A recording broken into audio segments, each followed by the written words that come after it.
నమస్కారం అండి. నా పేరు doctor Prashanth Reddy, consultant general physician, Renovo hospitals. ఈరోజు మనం వైరల్ జ్వరాల గురించి మాట్లాడుకుందాము. ఎందుకు ఈ వైరల్ జ్వరాల గురించి ఇంపార్టెంట్ అంటే, ఇప్పుడు రాబోయే కాలం వర్షాకాలం. వర్షాకాలంలో ఎక్కువగా మనం చూసేది వైరల్ జ్వరాలు.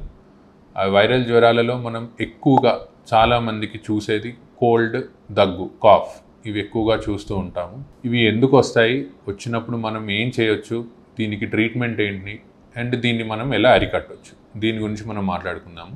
వైరల్ జ్వరాలు జనరల్గా మనకి ఒకరి నుంచి ఒకరికి ట్రాన్స్మిట్ అవ్వడం వల్ల వస్తుంది. అంటే ఇప్పుడు పక్క వారికి గిట్ట దగ్గు, కోల్డ్, సర్ది లాంటివి ఉన్నాయి అనుకోండి, అవి వాళ్ళ నుంచి మనకు వచ్చే అవకాశం ఎక్కువగా ఉంటుంది. సో ఇది ఎందుకు ఈ వర్షాకాలంలోనే ఎక్కువగా వస్తుంది అంటే, వర్షాకాలంలో మనం నీటిలో తడవడం వల్ల, ఈ టెంపరేచర్ అనేది బాగా తగ్గిపోవడం వల్ల ఈ వైరస్ అనేది బాగా ఎక్కువగా పెరగడం కానీ, ఒకరి నుంచి ఒకరికి ట్రాన్స్మిట్ అవ్వడం కానీ ఎక్కువగా చూస్తుంటాం. అండ్ ఇంకోటి, చిన్నపిల్లలు స్కూల్స్లో చిన్నపిల్లల్లో ఒకరికి నుంచి ఇంకొకరికి ఇది సోకడం ద్వారా ఇది అక్కడి నుంచి ఇంట్లో ఉన్న పెద్దవాళ్ళకి, పిల్లల దగ్గర నుంచి సోకడం అనేది ఎక్కువగా మనం చూస్తూ ఉంటాం.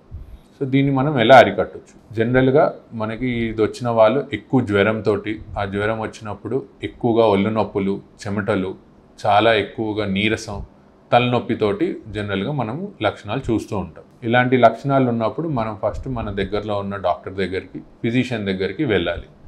తను ఇది నార్మల్ వైరల్ జ్వరమా, అది కాకుండా ఇంకేదన్నా వేరే జ్వరమా అనేది తను మన లక్షణాలని బట్టి, ఒకవేళ ఏదైనా అవసరమైతే దానికి తగ్గ పరీక్షలు చేసి మనకి చెప్తారు.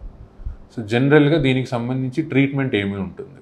సో దీనికి సంబంధించి మనకు సంబంధించిన ట్రీట్మెంట్ ఏంటంటే, జ్వరానికి తగ్గ మనం మెడిసిన్స్, మాత్రలు ఏవైతే ఉన్నాయో జ్వరం తగ్గించే మాత్రలు ఫస్ట్ ఇస్తారు.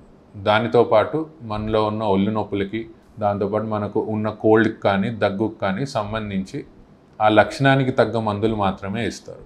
మనందరం ఇక్కడ ఒకటి గుర్తుపెట్టుకోవాల్సింది ఏంటంటే, వైరల్ జ్వరాలకి యాంటీబయాటిక్స్ లాంటివి అవసరం లేదు.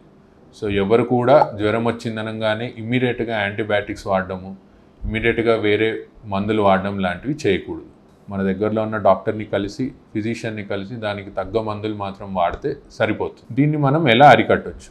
సో మనము జనరల్గా వైరల్ ఫీవర్స్ని ఈజీగా అరికట్టొచ్చండి. ఒకరి నుంచి ఒకరికి రాకుండా చూసుకోవచ్చు. ఒకటి, మన దగ్గర ఉన్న పరిసరాల్లో కానీ దీంట్లో కానీ ఎక్కువగా క్లీన్గా పెట్టుకోవడం, మన హ్యాండ్స్ని, మన చేతులు, కాళ్ళని ఫ్రీక్వెంట్గా వాష్ చేసుకుంటూ ఉండడం, మనం బయటికి వెళ్ళొస్తే వాటిని వాష్ చేసుకోవడం, మన బట్టల్ని క్లీన్గా పెట్టుకోవడం. ఒకవేళ మన చుట్టుపక్కల ఉన్న వారికి ఎవరికన్నా ఈ లక్షణాలు ఉన్నట్టు అనిపిస్తే మనం మాస్క్ వాడడం లాంటివి చేస్తూ ఉండాలి.